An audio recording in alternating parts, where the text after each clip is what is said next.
Hi, hello, how are you? I am Scott and welcome back to my channel. Today I'm going to be ranking every single book I read in 2025. So this year was a really good reading year for me. It's slower than all my past years. I only ended up reading 25 books. I usually read around 30, but I honestly still think 25 is like a really nice amount to read. And I have ranked them all 1 through 25, and I thought we could go through each of the books and kind of explain what the book is and why I'm ranking it where I'm ranking it.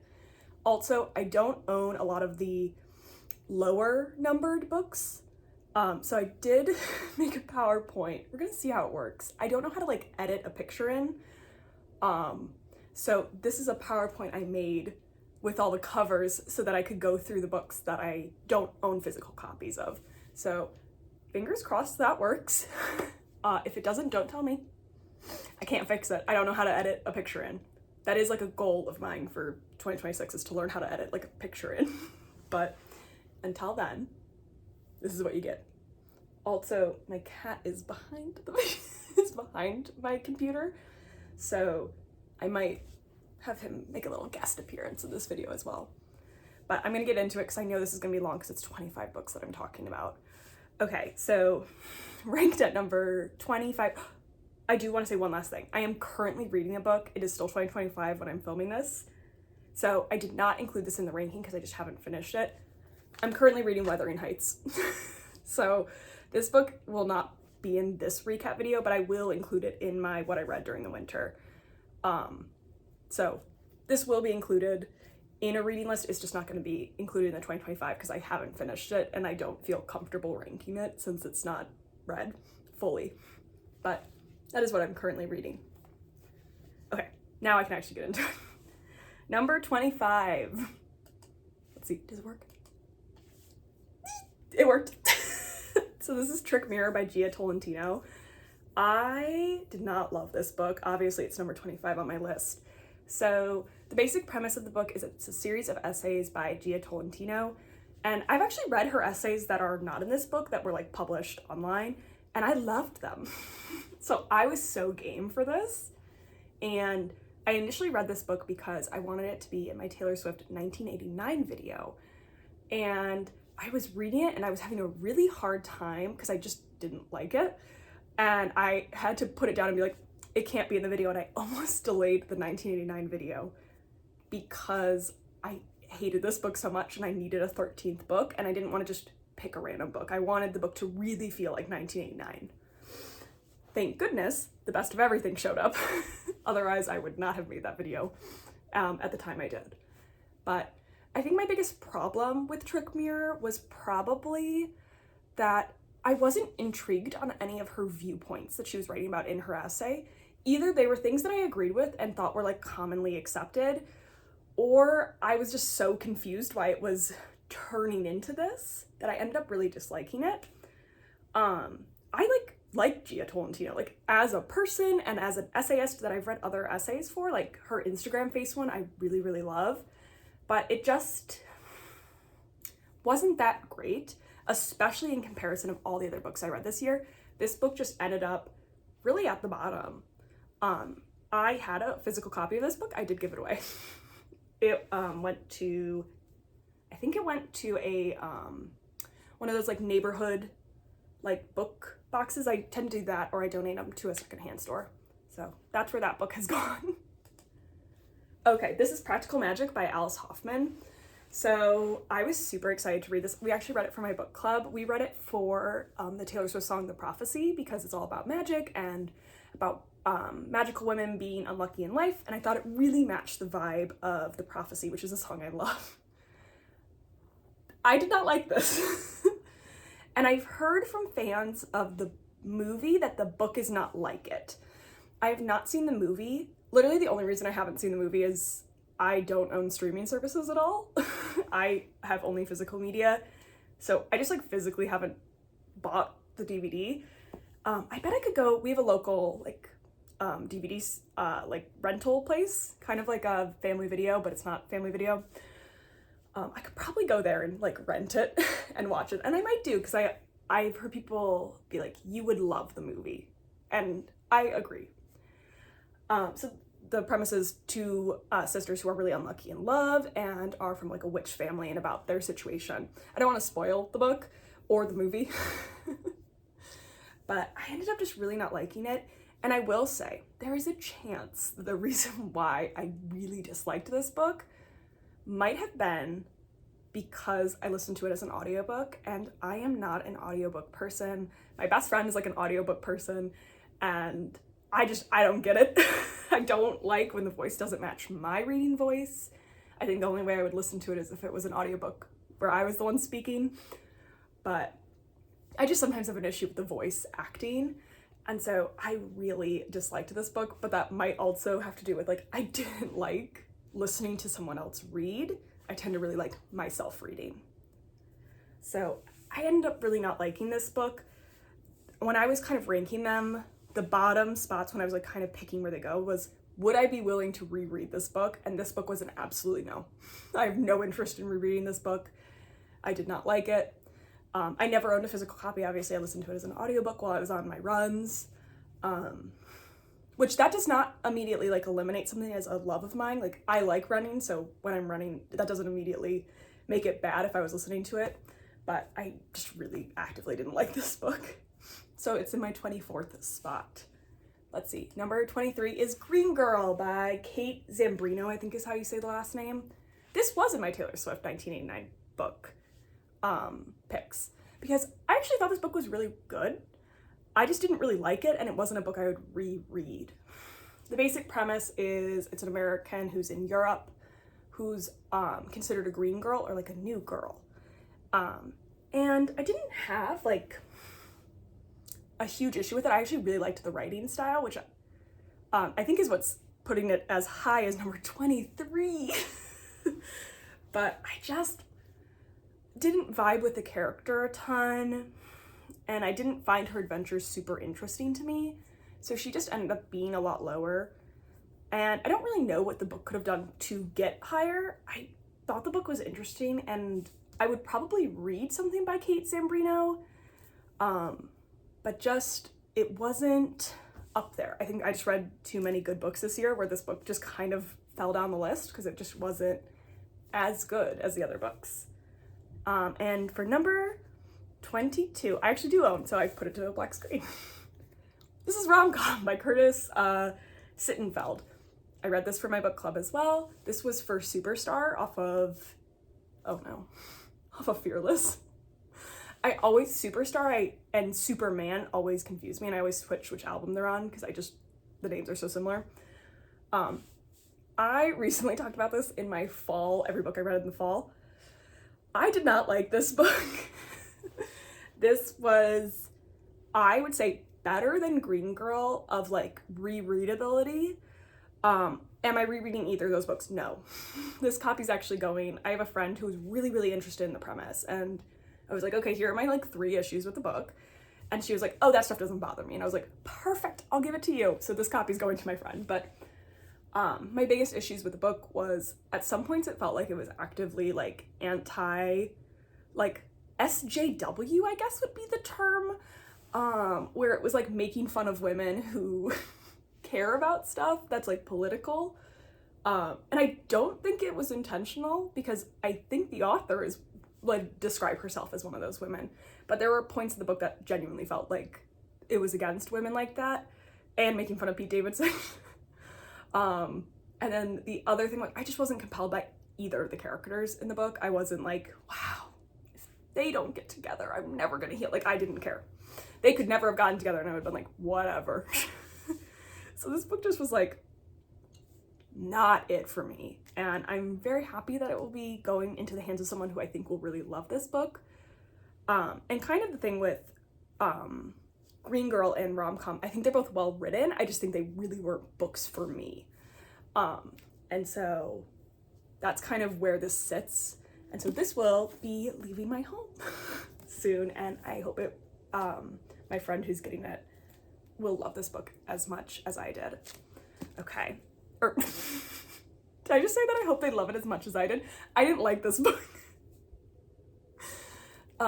I should mention, I'm really, really sick right now. I have been having like full body hives for the past 3 days, and I just went to the doctor and got prescribed like a medication to eliminate the hives. So I'm so sorry if I sound crazy during this video. I'm just really sick. But no, I hope they don't love it the way I did. I hope they genuinely love it and get more out of it than I did. That's what I meant to say. Just losing it. Oh. Okay, next one. Bad Feminist by Roxane Gay. So this would be my number 21. So when I talked about this was also for my Taylor Swift 1989. I actually loved certain chapters of this book and thought that they were so amazing. But it's just not a book I would reread, and I think the biggest flaw for this book is that it's old. That's kind of frankly it. Like, the biggest issue I have with this book is these were new and kind of like trend-setting beliefs to say during like 2014, 2015, but it's 2025. This book's just old, and it's suffering from that because it's essays about like current culture. I will say the chapter about Chris Brown, that is like a phenomenal chapter that I talk to my friends about all the time. I was actually just talking to my husband about it like probably 2 days ago. I was like, oh, I should have made you read that chapter from Bad Feminist. Like, you would love it. Because he was like, I don't get the Chris Brown thing. And I was like, I don't either. So like, I think this book has phenomenal writing, and I really, really loved certain chapters. It just wasn't a book I was going to reread ever again because it's just slightly outdated because it's 10 years old. And I think I even said in my video that I would love to read her doing like a second pass on this book, like a 10-year retrospective on Bad Feminist. I would love to read what she has to say now. So this one ended up just turning into number 21, just frankly for that. Okay, next one. This was Heiresses, The Lives of the $1 Million Babies by Laura Thompson. I also read this for my book club. I read it for the Lucky One off of Red. The biggest issue for this book, similar to Bad Feminist actually. Oh, I haven't even explained what this book is. This book is about the lives of heiresses throughout history and kind of the issues that heiresses have run into their entire lives. And so it goes over a broad spectrum. And it actually has the same issue that Bad Feminist has. Not that it's slightly less revolutionary because of the time period it came out in. The biggest issue is that some of the chapters are really, really, really strong and some are really weak. And that's not Laura Thompson's fault. The problem is just like some of the heiresses that she covers are just less interesting to me. But I really loved certain chapters, but some of the other chapters I was literally dragging reading them, and I was like, this is not how I should feel about a book. Like, I want to feel like I'm really, really enjoying it. And so that was like my biggest issue, was sometimes I was like really not engaged, and other times I was like so engaged and eating it up and being like, I wish there were more chapters of this specific character or this specific person. So this book kind of just ended up being in the number 20 spot for the issue of it not having a completely compelling story all the way through. I actually had that issue with Radium Girls by Kate Moore, where they're like halfway through the book I was like, oh, I'm like super unengaged now, because that just happens with historical novels, where some people's stories will be really compelling to you and others won't be. But this book just ended up being in the number 20 spot because I did not find it as compelling as it went on and on. Okay, the next book is another one I have a copy of, which is also going to a friend. If it makes you happy, I also talked about this in my fall read. I shouldn't have even bought it, to be honest. I don't like romance books.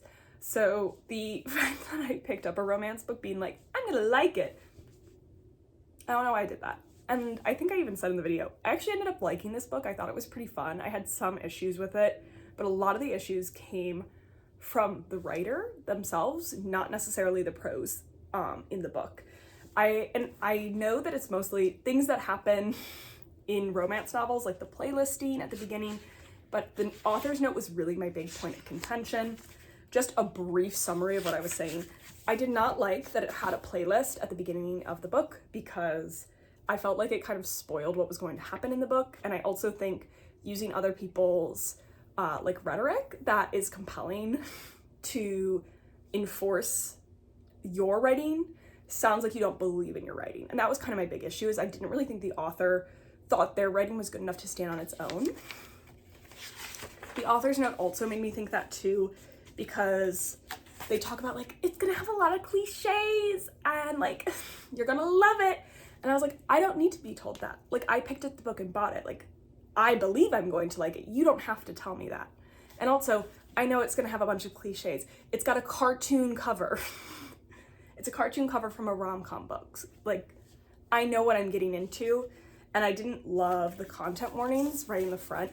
My personal belief about content warnings is I think they're good and useful, and I think content warnings should actually be, this is a bad example because it's a softcover book, but I think, using rom-com, down here should be content warnings, and there should be a note on the front jacket flap that says like content warnings on back, so then it doesn't spoil anything for someone who maybe doesn't have to worry about those content warnings, but can still give the content warnings to people who want and need them.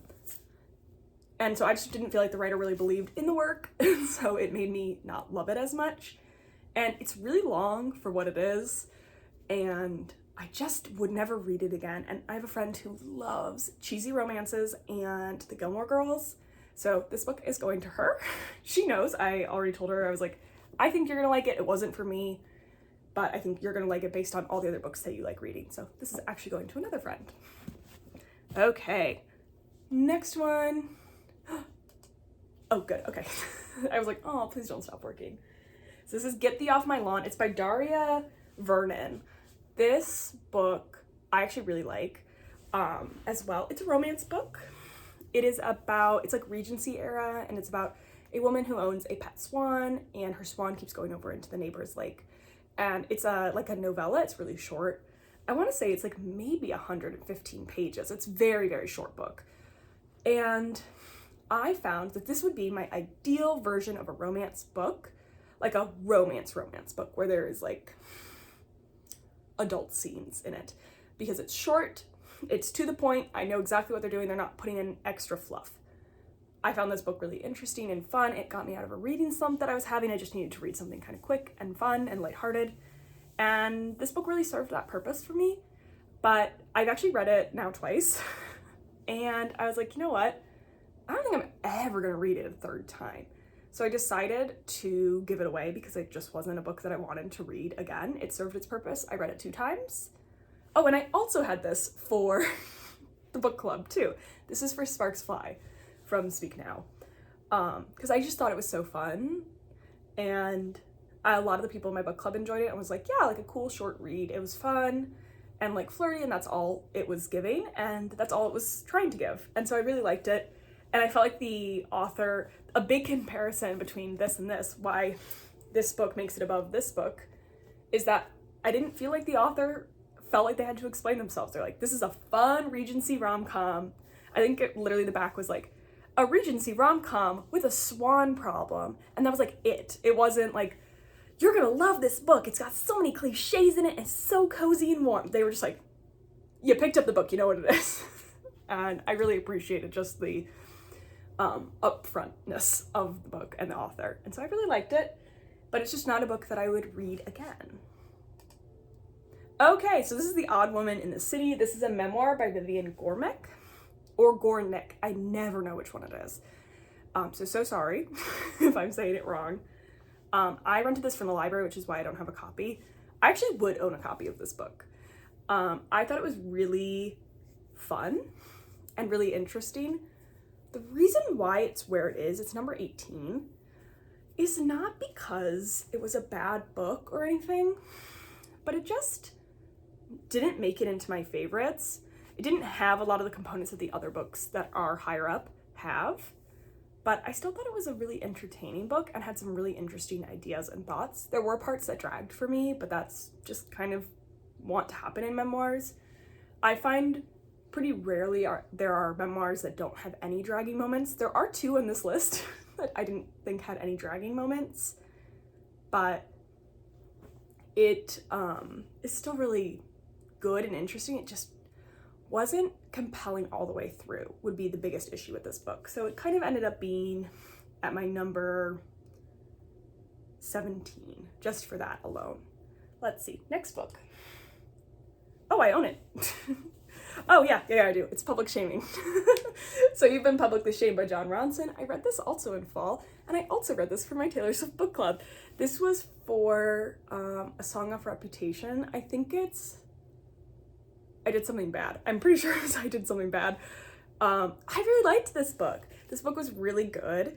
We're getting into the area, especially with like The Odd Woman and then Up. It's all books that I actually really, really liked. But the reasons why they get ranked lower are maybe readability, like, will I read this again? And this was just a book that I don't think that I will read again. I might mail it to my dad because it feels like a book that my dad would be really interested in. I found it really interesting and really cool, but just not a read again book for me. Oh, I totally forgot to say what this book was about. This book is about the history of public shaming, specifically in the internet age. I was really hoping it would go into the past and talk about like when we used to like put people in stockades. It doesn't do that. It just goes over like internet public shaming and the consequences and kind of discusses like, is it a good thing? Is it a bad thing? And I thought it was really, really interesting and it raised interesting questions, but it just wasn't the most perfect book for me. And I don't have interest in reading it again. I wish it had the stockades in it. It doesn't, but that's me wanting something that's not in the book. Okay, the next book, oh, you really can't see this one. This is A Stolen Life by J.C. Dugard. My friend gave me her copy to read. This is a memoir. It is about J.C. Dugard, who was taken from her home. She was not taken from her home, but she was taken as a child while she was walking to school, and she was held in captivity for many years. And it is the memoir she wrote right after she was found. And this book is amazing. I actually read it in like 2 days because it was like the most compelling memoir, one of the most compelling memoirs I ever read. And it was really, really well written and really good and really upsetting, obviously. But the reason why it is in 15th spot is because I do not want to read it again. And I think she knows that. Like, I don't think this is a thing where she's like, oh yeah, and everyone wants to read this book multiple times. I think she's aware of that as well. And this book was really good, and I hope someone else reads it and like hears about her journey and like how she's like coped with like anger afterwards. And I think the book is really good. It's just not a book I would read again. Now I am going to kind of pivot tone because obviously that book's really heavy. The next book is not. And number 14 is Twilight by Stephanie Meyer. And this is not to say that I think this book is higher quality than A Stolen Life by J.C. Dugard. I think if you are asking like what are objectively the better written books in the series, this would be a lot lower. That would be way higher because it's so well written. This was what I enjoyed reading. And so I reread Twilight for fun. Forgot how long it was. And I just really enjoyed it because it was really nostalgic. When I was younger, I actually really didn't like Twilight. But my best friend loved Twilight. And so I read the books so then I could talk to her about it. And I really enjoyed doing that. But rereading it as an adult, I really enjoyed it. And I feel like this book gets really unfairly maligned and like said like, oh, it's bad. I don't think it's bad. It's like a teen romance, which teen romances are not up to the caliber of adult romances because they can't show everything. You know? It's not poorly written. It sometimes has redundancies, and I think that just happens to be because of the time period the book came out in, and also because she had to churn these books out. Like, I was thinking about the later books specifically, like New Moon, Eclipse, and Breaking Dawn. Those came out in rapid succession, and she could actually in real time see like feedback from audiences, which I think was to the detriment of the book series. And I think a lot of people, when they think about Twilight, they think about Breaking Dawn specifically, which I think is not a great representation of the series. I think the earlier books are. I really enjoyed rereading this. It did make me want to write my version of Twilight, where there were changes that matched what I want to see in the book. I always joke to my friends, I'm like, when the rights to Twilight expire, I'm releasing a book. I'm gonna release like a parody version of Twilight. That's just like it rewritten to my specific wants and needs. And my friend's like, just do that and just like don't make any money off of it. And I was like, oh, I know, like I could, but I don't know where I'd even post it. But I enjoyed Twilight. I thought it was fun. But this book just kind of didn't make it through because I'm not gonna read it again. It's so long. I'm probably not gonna read Twilight again. So again, it's kind of in that lower area just because I'm not gonna read it again. But I did really like it, and I do think it's unfairly maligned when it really shouldn't be. Okay. So this is Joanne Fluke's Blackberry Pie Murder. So this book is in the series that I'm planning to make a video of. This is the most recent book I read from the series, which I know is not the last book released. I think they're on book 32, and this is not book 32. This is the last one I've read, because I decided I wanted to make the video and I didn't want to keep reading on, so then I didn't put details in from books that I'm not talking about yet. So I stopped here for a bit so then I could do the video about the series. But this one, so the basic premise of the Joanne Fluke series is that there's a character named Hannah. I believe how you pronounce her last name is Svensson or Swenson. I always say Swenson, I think it's Svensson. She lives in a small town and she deals with solving mysteries while she also runs a candy company, or specifically like a cookie place. And they're kind of just like cozy murder mysteries. I find them really fun to read in between books that are a little bit heavier, and also it just tends to be kind of a fun, quick read. It takes me about, if I don't get a ton of time to read, it takes me like 3 days to read. If I have time that day, I can burn through these books in about a day, and they're about 300 pages. I think they're really fun. I also like the recipes inside. This book is where it is in this list, which is number 13. And it is at number 13 because I think the series has an issue that starts to appear in this book and the book before it. And it continues on into the next couple of books, which when I get into the long form version of like going over that whole series, I'll get into it. I think you'll be able to tell what it is, but it seems to me, it's a theory, so obviously it's not verified. It seems like she got a note from her editor and made a change that I just don't love. And so I just have some issues with the book, and don't super love it. And so it's definitely not one I'd reread. If I was gonna reread any of the books from the Joanne Fluke series, like, and reread it just for like my pleasure, not for like a video and taking notes, would definitely be the Cream Puff Murders, but this is not that book. I'm so excited when I get to talk about the Cream Puff Murders, because like that is the book. But this one, I don't want to spoil like any of the plot line because this is really one where you truly have to like have read the series to know what's going on, especially at this point in the series. But it's just not one of the books that I would reread from the series, and was actually one of the books that I was like, oh, is this series turning into something I don't like? Like that was what I felt when I was reading it. And I think actually now we've hit where I have all the books, which means I'm gonna move my computer. My cat's behind it, so I'm gonna try and move it quietly.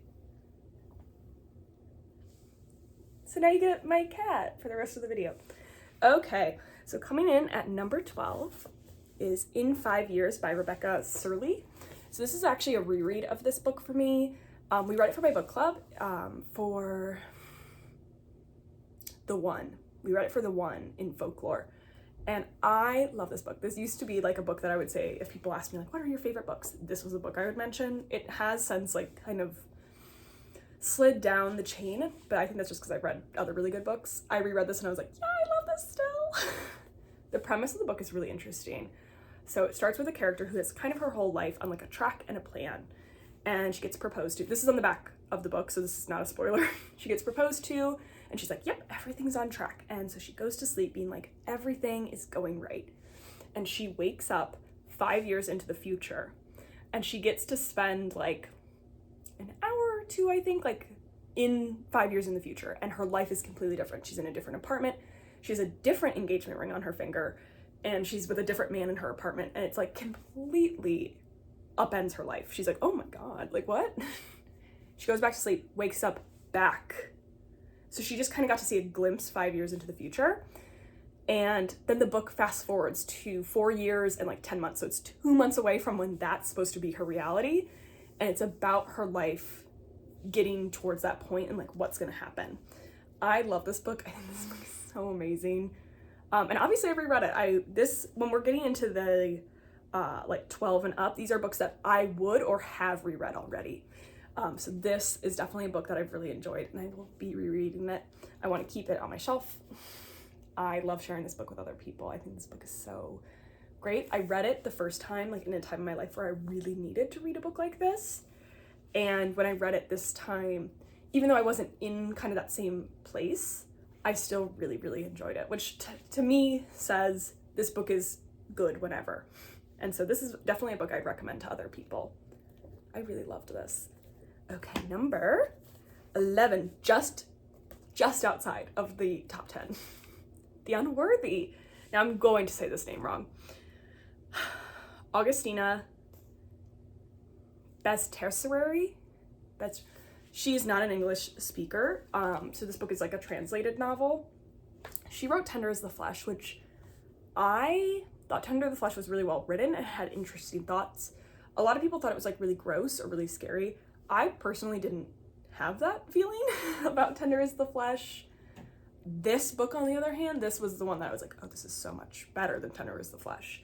The Unworthy is about a woman, it's kind of end of the world times, and she lives in like a nunnery, and it's about her experience when a new girl shows up at the nunnery, and it's written as like journal entries from the character, so you don't get to see the full thing all the time. I really loved this book. This is definitely a book I would want to reread. That's why I own a physical copy of it. I just really enjoyed this, and I think the writing is so compelling and so interesting. I feel like if I reread it, there would be stuff that I'd pick up on that I didn't initially. I really, really loved this, and I think it's a much better book than Tender as the Flesh. That might be preference of like what you think is scary. To me, cannibalism in the meat industry is not the thing that I'm like, yeah, that's terrifying. Like I have thoughts on it, but it's not scary to me. But this one was really kind of eerie and creepy. I really liked it. And one note about this book, I can't tell if the ending is supposed to be a twist. I guessed it pretty early on. So I don't think it's supposed to be a twist. I don't really consider myself like someone who's really good at guessing twists. So I don't know if it was supposed to be a twist, how this book ends, but I really liked it regardless of that. But just so you know, like the ending might be predictable. If that's supposed to be a twist, then the ending's predictable. But I think they lay enough groundwork where like you can make the jump to how this is gonna end. But that is Unworthy. Okay, my number 10. I have talked about this book. I love this book.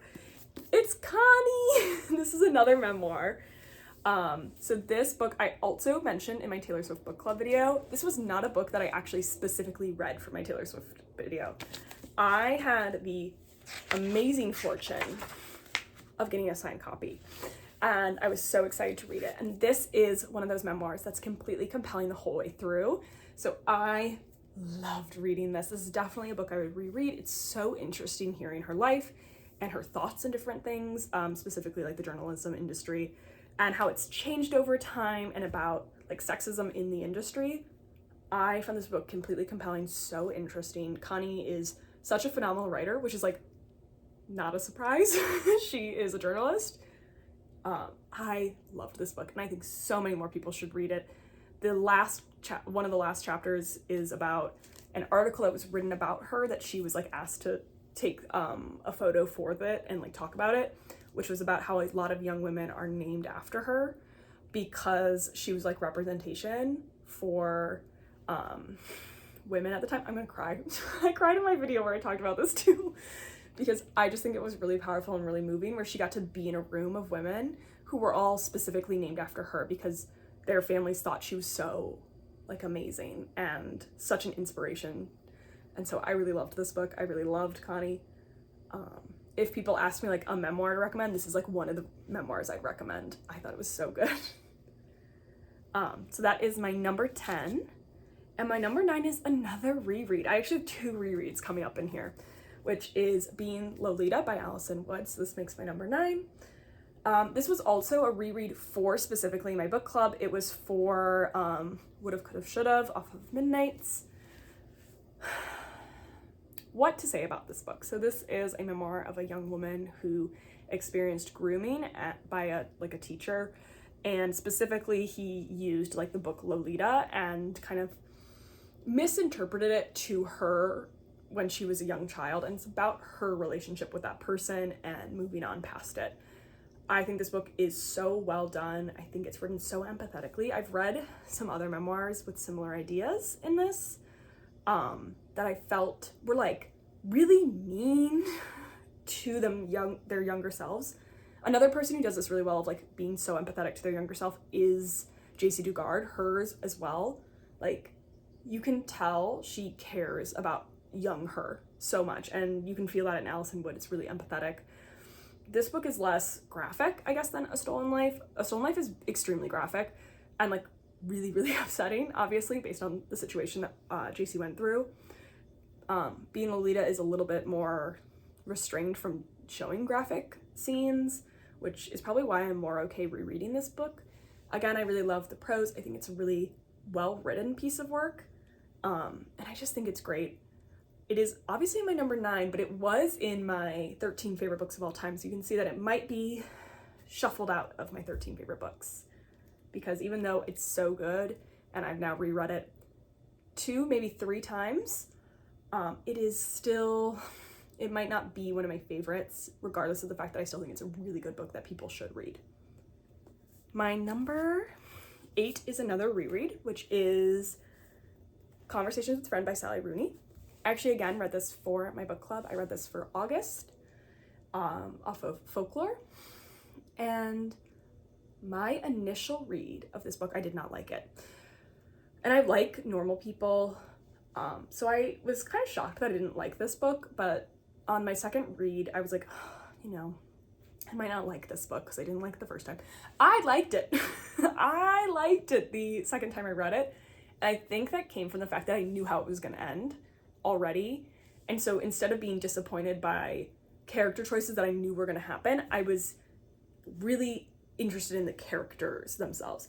This story follows 2 friends who are like slam poets together, and they befriend a really, really rich couple and embark on relationships with them.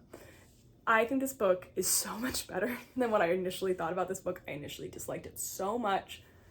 I loved this on the second read. And so anyone who has issues with Sally Rooney, or maybe doesn't like Sally Rooney, if you are like, I want to give her another try, I would try rereading one of the books, because that was like very important to how I viewed this book, was it reading it a second time. I really liked it this time. I thought the characters were more interesting this time and more compelling in their storylines. I never watched the like TV show version of it. I've heard it's bad, but I have not watched it myself, so I can't speak to that, but I did really like this the second time I read it. So it actually ended up being my number 8 for books that I read this year, so definitely well loved, but not like a personal favorite. Still just a very good book that I enjoyed on my second reread, but not favorite of all time. Okay, number 7 is Passing by Nella Larson. I also read this for my Taylor Swift book club. This was for Dorothea, because it deals with a relationship between 2 friends who have kind of faded and then are reconnecting.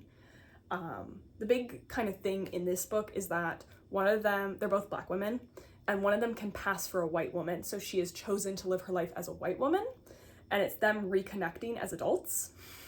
And it's really interesting, the dynamic between the 2 women. I loved this book. I read it in one sitting. I'm trying to think of like what put it at number 7. It's a book I would 100% reread, and I would recommend to like anyone who's interested in the premise. I would maybe say that this didn't make it into my favorites because I wanted more. This book is short, and I just felt like there needed to be more to the book. I had so many thoughts that I wanted to see completed, and so my only complaint about this book is that it's so good that I wanted more of it, which is like the best complaint in the world to have about a book, is like, no, I need more from this. I still think this is a phenomenal book. It's just not top tier. I have no notes. I have nothing that I'd want to change. Like, this is a book that I think was great. I want it to be longer. Okay. Number 6, The Bell Jar by Sylvia Plath.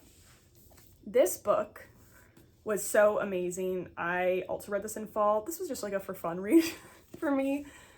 I loved what this book was talking about. I thought it was really interesting. It follows a young woman named Esther who she like wins like a scholarship kind of opportunity, and she's in New York. So the beginning half of the book is in New York, and then the second half of the book is her coming home and kind of dealing with mental unraveling of like not knowing what her life will bring.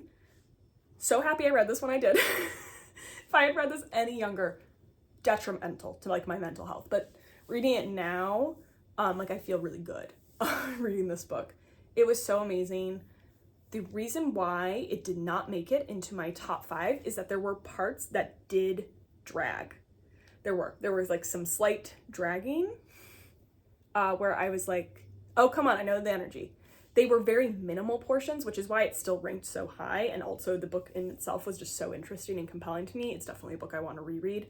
But there were slight moments that dragged a little bit, which is pushing it out of the top 5. So I still really love this book. Also, if you are interested in reading the book, there is racism in this book. I'm not going to pretend that it's not in there.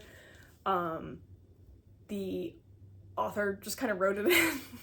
I wish it wasn't in there. It is. But I still think this book is worth reading regardless of that being in there. But that's just a little bit of a warning because I didn't know that was... Oh, are you okay, baby? I didn't know that was in that book, and I wouldn't have known unless someone had told me. So I just thought it would be good for me to announce that as well. Okay, we're in my top 5. And actually, I don't have a physical copy of this book. So I did put it on the PowerPoint, which now my computer's like, girl, no more. For my number 5, I actually realized I didn't have my physical copy over here. It's in my Kindle, and my Kindle is dead. So I'm just gonna hold this up. Please don't mind my cat, he's just licking himself. This is Animals by Emma Jane Unsworth. So this follows 2 friends who are kind of at an impasse in their lives. They're slowly growing apart, and they don't necessarily know what to do about their relationship with each other. One of them gets engaged, and the other one is kind of like a party animal, and they kind of party together. And right from the get-go, they kind of bring out the worst in each other. I love this book. It made me feel so many things. I was so like in love with the characters, even when they were making me mad. My husband, when I told him that I liked this book at the end, was like, really? You were like really angry at the book? And I was like, yeah, it made me feel something. And that's important to me, is that I felt something while I was reading it. And so I really, really, really loved this book. And so it ended up being my number 5 for the year. My next book, my number 4 would be Everything I Know About Love by Dolly Alderton. My sister got me this book, and I loved it so much. So this is about her. It's basically a memoir. It is a memoir. I guess I read a lot of memoirs this year. It's just now clicking to me.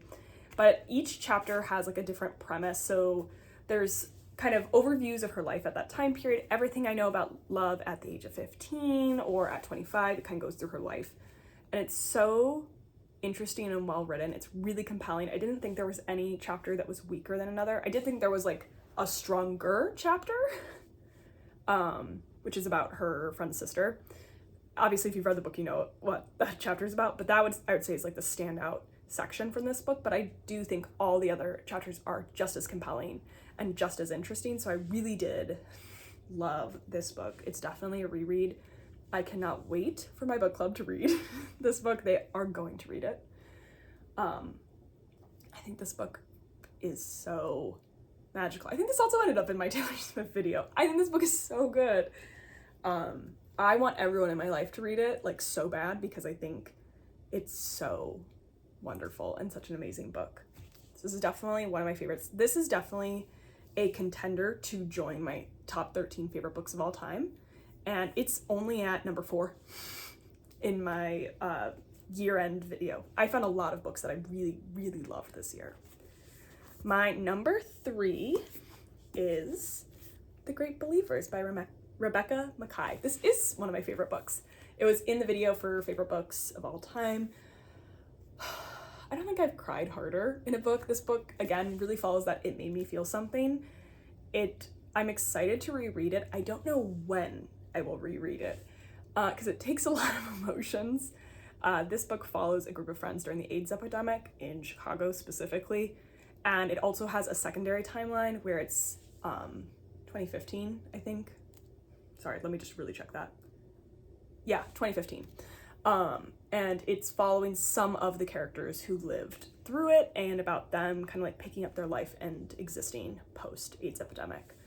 This book is really good, and it's really important to have a book that talks about the AIDS epidemic and how it affected friend groups and relationships, and kind of snapshot of what was going on and how that continues to be a part of those people's lives forever. It is such a moving book. This is definitely, like I said with this one and Animals, these are books that really made me feel something really deep inside. I would even say that with The Bell Jar as well, and Passing. Honestly, those books were all like so phenomenal, and really made me feel something really deeply. The Great Believers is just such a riveting book. It's so compelling. No wonder it has all these awards on it. Like, it is such a good book. I cannot believe it was just a finalist for the Pulitzer Prize. Like, I think this should have won. I don't know what was up against it. That's why I said might have at the beginning. I think this book is so phenomenal that it deserves a high reward like that.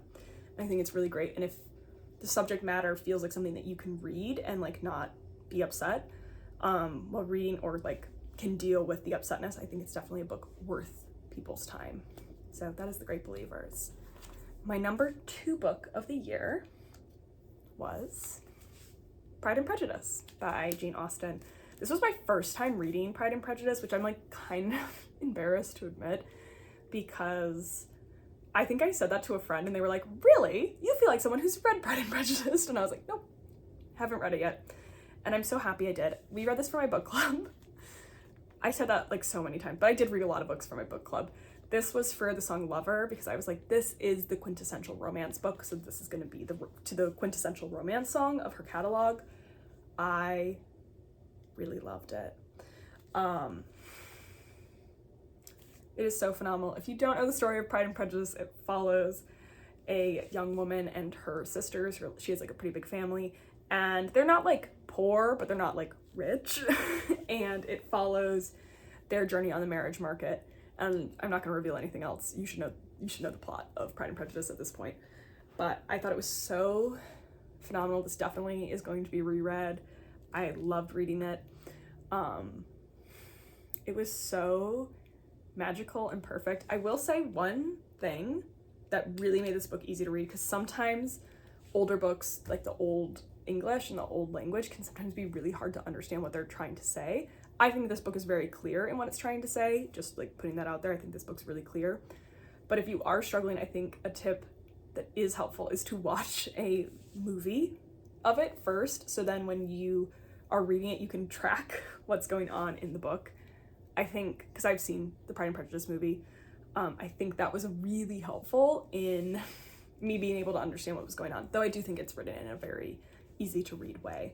But that is also just like a little tip to help you with that. But I really loved Pride and Prejudice. I thought it was so good. And like, of course it was good. It's a classic for a reason. And my number 1, this should surprise absolutely no one, because every time I bring it up, I mention how much I love it. This was also one that was featured in my Taylor Swift video, which is The Best of Everything by Rona Jaffe. This book was so good.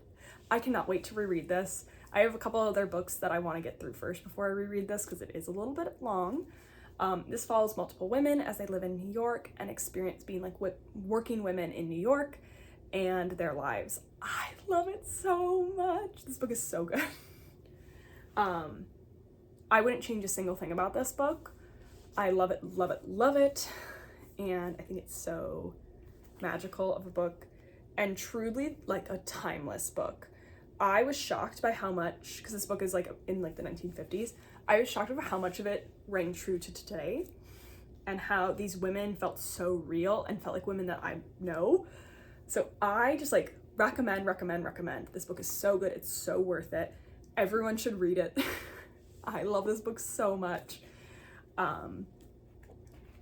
There's nothing else that I could say about this book that would give it a higher compliment. Like, this is an amazing book and so amazing. Like, so I'm like at a loss for words because it's so good and I just need people to read this. I'm so excited that I read it this year. That is all 25 books that I read this year. A little bit of housekeeping before I end the video. I am still planning to make my Joanne Fluke video. I thought it was going to come out in December, but just with me being sick, it's just gotten pushed back. And also I am still waiting for one of the books to come in from my library so I can reread it really quick and make sure that I accurately portray the book. But I am hoping to have that out in late January, like around January 26th. And then my first January video is going to definitely be like resolutions and like wants and goals for the 2026 year. So I'm very excited about that. I'm really excited for everything that's to come with this channel. And this is like the last thing I get to say to you guys before 2026. So I hope everyone has like a really safe holiday. This is coming out on December 26th, so holidays would have passed. So I hope everyone had a really happy and like safe holiday and really enjoys time with their family or their found family. So that is all I have for you today. Bye.